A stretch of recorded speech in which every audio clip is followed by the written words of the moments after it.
पवार जी की आत्मकथा अछूत के पिछले एपिसोड में हमने चर्चा करी कि किस तरीके से शिक्षा के प्रभाव के कारण अस्पृश्य बस्तियों में लोग जो है अंधविश्वासी होते हैं। उनका ये मानना होता है कि टोने टोटके के जरिए भी किसी के प्राण लिए जा सकते हैं। और साथ ही हमने जाना कि होलिका दहन के समय जो अग्नि प्रज्वलित होती है उसके बाद किस तरीके से रामायण महाभारत के पात्रों सहित गणपति तक के जो चरित्र हैं उनको गाने बजाने के माध्यम से एक काल्पनिक इतिहास किस तरह लोगों के सामने प्रस्तुत किया जाता है। और अंत में दया पवार जी लिखते हैं कि बंबई शहर किस तरह उन्हें मुक्ति का शहर लगता था। तो यहां तक तो हमने पिछले एपिसोड में चर्चा कर ली थी। अब हम चर्चा को यहां से आगे लेकर चलेंगे। तो चलिए मेरे साथ। जय भीम, मैं शालिनी और आप देख रहे हैं अंबेडकर नामा। गांव के एक मराठे के साथ में एक बार बंबई गया। उसका बंबई में कलई का धंधा था। नाम था विठोवा। गले में विठोवा की माला, माथे पर तिलक टीका। बंबई में परेल की संगप्पा की चाल में रहता। गांव के सारे मराठे इसी इलाके में रहते। ये विठोवा मुझे कवाखाने में तात्या के घर छोड़ने वाला था। सुबह सुबह हम संगप्पा की चाल में जाते हैं। वे मुझे महार का लड़का होने के कारण घर में घुसने नहीं देता। धीरे धीरे धूप चटकने लगती है। मुझे वहीं थाली में भोजन दिया जाता है। मेरे दिमाग में एक बात कौंधती है, अब विठोवा की औरत ये थाली आग में पवित्र करेगी। तो ऐसी उस वक्त मान्यता रही होगी। हो सकता है अब भी इस तरह की मान्यता हो कि आग में जो है डाल देने से बर्तन जो है वो पवित्र हो जाते हैं। थाली अपवित्र हो गई थी ना। नीचे गर्दन डालकर मैं भोजन कर रहा था। अब कब कावाखाने पहुंचूंगा, बस यही एक ख्याल। बंबई के टेढ़े नल का पानी पीने के बाद भी विठोवा नहीं बदला था। इस बात का मुझे आश्चर्य हो रहा था। वैसे कावाखाना बहुत बदल चुका था। बचपन में मन पर खोदा गया कावाखाना याद है। पहले कावाखाना के बाहर लकड़ी का एक बड़ा दरवाजा था। किसी किले के समान दरवाजे में लोहे की कीलें। रात में बंद हो जाता। भीतर आने जाने के लिए एक छोटा सा उप दरवाजा। उस दरवाजे का कावाखाने के लिए बहुत उपयोग होता। मैं बहुत छोटा था तब हिंदू मुसलमान दंगे कई बार मैंने देखे थे। कभी कभी कर्फ्यू जारी रहता। कभी कोई बाहर जाता तो कब कहां से गोली आएगी किसी को अंदाजा ना होता। दंगा होने पर यह दरवाजा सदैव बंद रहता। हम छोटे बच्चे हमेशा भीतर बाहर होते रहते। हम फुर्र से बाहर हो जाते। इस छोटे दरवाजे से हमने भयानक मार धाड़ देखी है। सामने ईरानी होटल की कुर्सियों की फेंक फाक, बर्निया सोडा वाटर की बोतलों की बारिश, खून की बूंदें सहज खेलने लगती। एक थ्रिल भरी मार धाड़ आज भी याद है। एक मामूली युवक को 4-5 गुंडों ने घेर लिया। उसके हाथों में खुले चाकुओं की चमचमाती पातें। लगता अब इसकी सारी अतड़ियां बाहर आ जाएंगी। क्षण भर सबने सांसें रोक ली। विद्युत गति से वह युवक उनका व्यू तोड़कर सामने खड़ी विक्टोरिया बग्गी का लंबा चाबुक खींचता है और सपासप 4-5 को चाबुक से छील डालता है। उनके गाल फट गए थे। खून का छिड़काव हो रहा था। उनके हाथों के चाकू कुछ न कर सके। ऐसी ही एक घटना बचपन की और याद है, हृदय में बसी हुई। पेट में छुरा घोंपा हुआ वह आदमी मैंने देखा। वह छोटे दरवाजे से भीतर घुसने की कोशिश कर रहा था। तभी किसी ने उसका प्यादा बाहर निकाल दिया। वैसे मैं बहुत छोटा था। कौतूहलवश यह सनसनाता भरा दृश्य देखते खड़ा था। किसी रस्सी का बंडल बाहर गिर रहा हो, ठीक उसी तरह उसकी अतड़ियां बाहर निकल आई थी। पीछे से किसी ने मुझे टप्पू मारा। टप्पू जो हम यूं बच्चों को मारते हैं, टप्पू मारा। तब कहीं जाकर मैं भीतर भागा। तो मैं बता रहा था, बदला हुआ कावाखाना। अब वहां दरवाजा नहीं है, सिर्फ चौखट बाकी है। यहूदी गोरे गाजर से साहब अब कावाखाना में कावा पीते नहीं दिखते। इंडियन काले साहबों ने उनकी जगह ले ली है। ताश या बिलियर्ड्स जैसे हुनर के खेल पहले देशी लोग दूर से ही देखते रहते। अब वे इस खेल में निपुण लगते हैं। पहले बिलियर्ड्स दरवाजों की दरारों से देखना हमारा आकर्षण था। रंग बिरंगे चमकदार गेंद वे कैसे कोने के होल में उधर सरका देते हैं, इसका हमें आश्चर्य होता। अब इस खेल में किसी को भी चांस न था।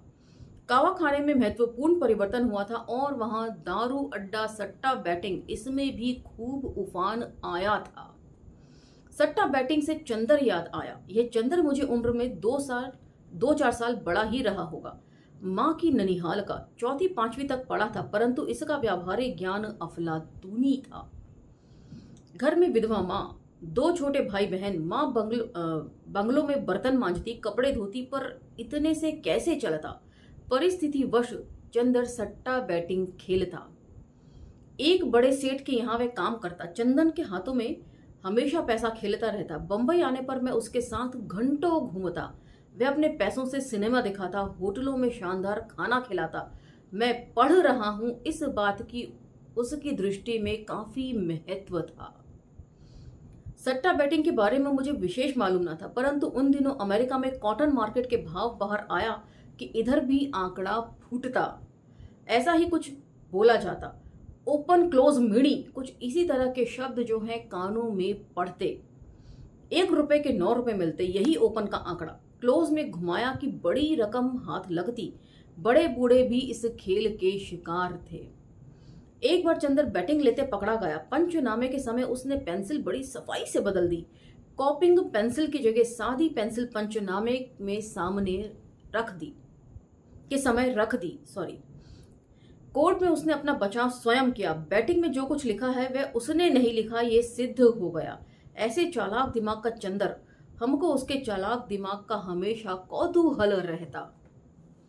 बाद में मैं दीवारों पर आंकड़े लिखा करता। दीवार कोर्ट में ले जाना संभव न था। चंदर सिर्फ सट्टा बैटिंग के लिए ही प्रसिद्ध नहीं था, उसके हाथों में जादू था। देखते देखते वह रंग बिरंगी चौक और कोयले की सहायता से रात में सबके सो जाने पर सड़कों पर, फुटपाथ पर चित्र बनाता। चित्रों का वह ढेर लगा देता। अंग्रेजी भाषा ना आती, फिर भी अंग्रेजी फिल्में देखने का मुंह न टाल पाता। इसीलिए चित्र बनाते समय अंग्रेजी चित्रपट के हीरो हीरोइन ही होते। कभी सिनेमा के पोस्टर्स रंगता, ये बड़ा चित्रकार बनेगा ऐसा लगता, लेकिन इस तरह का हो नहीं सका। हमारे लोग कभी भी अपने आर्ट को आगे ले जाने की कोशिश नहीं करते हैं। जैसे कि हमें याद आता है MF हुसैन साहब, उनकी करियर की शुरुआत भी जो है ये सिनेमा के पोस्टर्स रंगने से हुई थी। उन्होंने कितना नाम कमाया, लेकिन हमारे कलाकार क्यों दम तोड़ देते हैं, इसके ऊपर भी शोध किया जाना चाहिए। जब मैं बंबई नौकरी के सिलसिले में आया तब की बात है। पूरे महाराष्ट्र में उस समय भीम ज्योति घुमाई गई थी। इस भीम ज्योति के साथ बाबा साहब का एक बड़ा तैलीय चित्र था। वह चंदर ने ही बनाया था। मैं ही उसे पार्टी ऑफिस में ले जाता हूँ। आज चंदर मिलता है, हाथ में बोरे की एक लंबी थैली, उसमें छैनी, हथौड़ा आदि सामान। दुकानों की रोलिंग शर्ट्स सुधारता घूमता रहता है। कभी कभी फोर्ट कोलाबा में भी घूमता। आज भी मेरे सामने सवाल है, चंदर के हाथों का वह हुनर किसने छीन लिया। चंदर की शादी का भी एक इतिहास है। कावा खाने में ही हमारे पड़ोस में रहने वाली मंजुला, चंदर की सास, बड़ी भयंकर, भरी जवानी में उसका पति मर गया। वैसे ये बड़ी ही आक्रामक महिला। कावा खाने की दूसरी स्त्रियों के साथ वह भी कागज बीनने जाती। विजय तेंदुलकर के सखा राम बाइंडर नाटक में चंपा नाम के पात्र से उसका व्यक्तित्व काफी कुछ मिलता जुलता था। बकबक करना, कहीं भी पिच्चे से थूक देना उसकी आदत थी। कावा खाने के पुरुष भी उससे 2 हाथ दूर रहते हुए कब किस पर हमला कर देगी और शर्ट फाड़ देगी यह बताना कठिन था। उसकी गालियां भी अफलातून। अब इसके आगे जो गालियां हैं मैं उसको जस के तस ही पढ़ूंगी, उसके लिए पहले ही क्षमा प्रार्थी हूं। झगड़े के समय वे पुरुषों सी आक्रामक मुद्रा में खड़ी होती। आंचल कमर में खोसकर हाथ उछालते हुए बोलती, आओ भाड़ खाऊ, तेरे अंडे को मैं झुंझुना बनाऊं, या कहती तेरा लोड़ा रबड़ सा खींच डालूंगी। गालियों की काल्पनिकता सुनकर मैं भौंचक्का रह जाता। मंजुला की 3 लड़कियां और 1 लड़का। 3 लड़कियों में एक सयानी होती हुई, बाकी छोटे। सबसे छोटी लड़की, बड़ी लड़की बड़ी गुणवान। मां के स्वभाव की छाया उस पर न थी। उस लड़की के कुछ अलग होने के कारण थे। इससे पहले मैं विठाबाई के बारे में बता चुका हूं। तो ये विठाबाई वही महिला थी जिनके बारे में पहले जिक्र कर चुके हैं दया पवार जी, की किस तरीके से उनका रहन सहन जो है वो ब्राह्मण महिलाओं की तरह था, और चौल में रहते हुए भी उनके घर में उस वक्त भी महंगी क्रॉकरीज प्यालियां हुआ करती थी और उनका घर जो है सबके लिए आकर्षण का केंद्र बना रहता था। उसमें शानदार पर्दे लटके रहते थे। तो उन्हीं विठाबाई का यहाँ पर जिक्र है। इससे पहले मैं विठाबाई के बारे में बता चुका हूं। वैसे ही इनको भी बच्ची पर बड़ा लाड आता। बचपन से ही इस लड़की की परवरिश उसी ने की। विठाबाई उसे सारी सुविधाओं में रखती। विठाबाई के घर की स्वच्छता, टीम टाम, रहन सहन का इतना प्रभाव पड़ा कि ये मंजुला की लड़की लगती ही न थी। रंग में भी मां से अधिक उजली। चंद्र की इच्छा इसी लड़की से शादी करने की थी। बचपन से ही उसने ये स्वप्न मन में पाल लिया था। वैसे विठाबाई की भी यही इच्छा थी, परंतु वह उसकी सगी मां तो थी नहीं। लड़की बड़ी हुई और मंजुला ने कानून बताया। लड़की अपने पास ले गई। चंद्र ने उसकी शादी हो ऐसी उसके मन में इच्छा न थी। वह कहती, इसके पास रहने के लिए घर नहीं, कहां रखेगा संसार। वैसे ये बात तो सही है।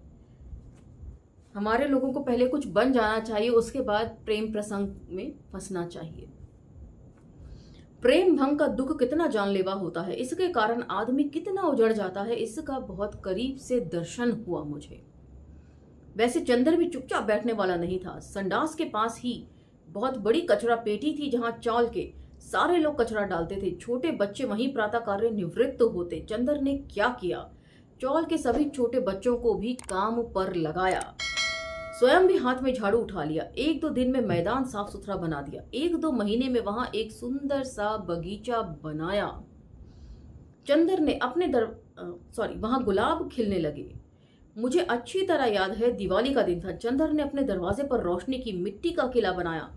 सजावट के लिए 7-8 दिन तक परिश्रम किया। उसकी कला देखकर हमें आश्चर्य हुआ था।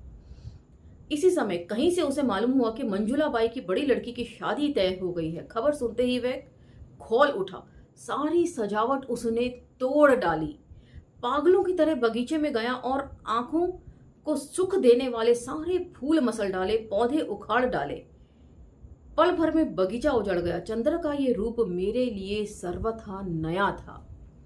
चंद्र वैसे स्वभाव में बड़ा ही शांत, हंसमुख, गरजमंदों की मदद करने वाला। उस दिन वह इतना क्यों अशांत हो गया? बाद में काफी दिनों तक चंद्र मौन रहा। किसी ने कुछ विशेष बात ना करता। आदमी के जख्मों पर शायद काल फुफकारता रहता है। चंद्र का ध्यान मंजुला की दूसरी लड़की की ओर गया। वैसे वे बहुत छोटी थी, कुल 10-12 साल की रही होगी। चंद्र उसे चॉकलेट पिपरमिंट देने लगा। 2-3 साल उसने राह देखी। शायद उसके मन में ये बात जिद की तरह घुल गई थी और अंत में उसने अपनी जिद पूरी की। मंजुला की दूसरी लड़की के साथ उसकी शादी हुई। मंजुला भी अब नॉर्मल थी। उसकी शादी का विशेष विरोध उसने नहीं किया।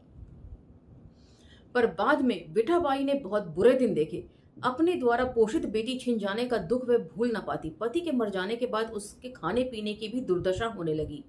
गांव में कोई पूंजी थी नहीं। धीरे धीरे घर का फर्नीचर, बर्तन मारवाड़ी की दुकान में जाने लगे। कुछ ही दिनों में भरा पूरा घर खाली हो गया। चंद्र विठाबाई के घर में पहले से ही रहता था। वह उसकी सेवा जतन करने लगा। 2 कौर अन्न देने लगा। विठाबाई के मरने के बाद एक दूसरा ही प्रश्न उठ खड़ा हुआ। जिस दिन वह मरी उसी दिन मोहल्ले के कुछ मुसलमान जमा होने लगते हैं। विठाबाई की लाश पर उन्होंने अपना अधिकार जताया। उसमें से एक युवक विठाबाई को मां कहता। उसने एक जानकारी दी। मेरे बाप ने विठाबाई से निकाह किया था। इससे बस्ती में खलबली मच गई। विठाबाई मुसलमान बन गई। ये बात कावाखाने में किसी को मालूम न थी। वैसे विठाबाई की पोशाक अंत तक हिंदू स्त्री जैसी ही थी। उसने कभी बुर्का नहीं पहना और न ही पैजामा। विठाबाई के पेट पानी का जब सवाल उपस्थित हुआ तब भी उसने ये समझौता नहीं किया। मुझे वह मुसलमान युवक भी ग्रेट लगा जो अपने पिता के बाद मानी हुई मां का जनाजा उठा रहा था। विठाबाई का जनाजा उठते समय मेरी आंखें भर आई थी। बचपन में मिला विठाबाई का प्यार मैं भूल नहीं सका। गली के एक ओर पुलिस चौकी, दूसरी ओर कमाटीपुरा। वहां सुंदर गली के पास महारों को तालीम दी जाती। ये संपूर्ण भाग बड़ा गंदा। सुंदर गली का नाम की ही सुंदर थी। कचरों के ढेर और गंदी नालियां, तालीम के नाम पर कुछ लड़के लाठी काठी खेलते। सखा राम का अखाड़ा के नाम से यह स्थान जाना जाता था। सखाराम उस्ताद वैसे चाची का रिश्तेदार, उसका इस इलाके में बड़ा रुआबदाब था। उन दिनों जो अंबेडकर की राजनीतिक आंदोलन चलता, स्कूल मास्टर और इन्हीं उस्ताद लोगों के माध्यम से ही। तो यहाँ पर मैं आपको बता दूं, शायद यहाँ पर दया पवार जी जो है वो समता सैनिक दल का जिक्र कर रहे हैं, ऐसा मुझे लगता है, जो बाबा साहब अंबेडकर ने 1930 के दशक में शुरू किया था। और क्रिस्तोफ जाफरेलो की पुस्तक भीमराव अंबेडकर एक जीवनी जातीय उन्मूलन का संघर्ष एवं विश्लेषण पुस्तक के एपिसोड 32 में हमने इसका जिक्र किया है और सविस्तार जिक्र किया है। और उसमें एक बात जाफरेलो ने बड़ी महत्वपूर्ण लिखी है कि समता सैनिक दल बन जाना ये उपलब्धि कोई मामूली उपलब्धि नहीं थी। इससे ILP को सड़कों पर होने वाली कार्रवाइयों के लिए और घर घर जाकर संपर्क करने के लिए कार्यकर्ता मिल गए और खास तौर से जुलूसों के दौरान अनुशासन बनाए रखने के लिए पहलवान भी मिल गए थे। यदि आपके पढ़ने में रुचि है तो हिंदी में पेज नंबर 100 पर इस बात का जिक्र है और एपिसोड 32 इस पुस्तक का आप देख सकते हैं।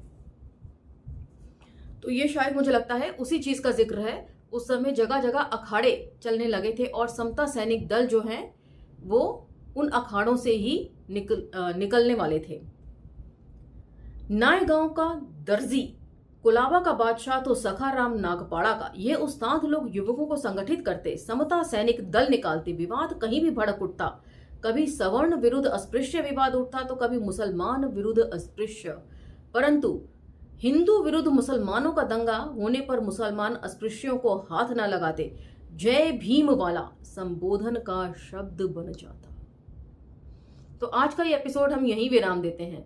समता सैनिक दल के बारे में आप और भी जानकारी जो है वो गूगल के जरिए या अन्य पुस्तकों के जरिए इकट्ठी कर सकते हैं। तो अब मुझे आज्ञा दीजिए। ये सारे एपिसोड्स आपको कैसे लग रहे हैं कमेंट सेक्शन में मुझे बताते रहिए। खाली जय भीम लिख देने से कमेंट पूरा नहीं हो जाता। आपको क्या समझ में आता है प्लीज वह भी लिखिए।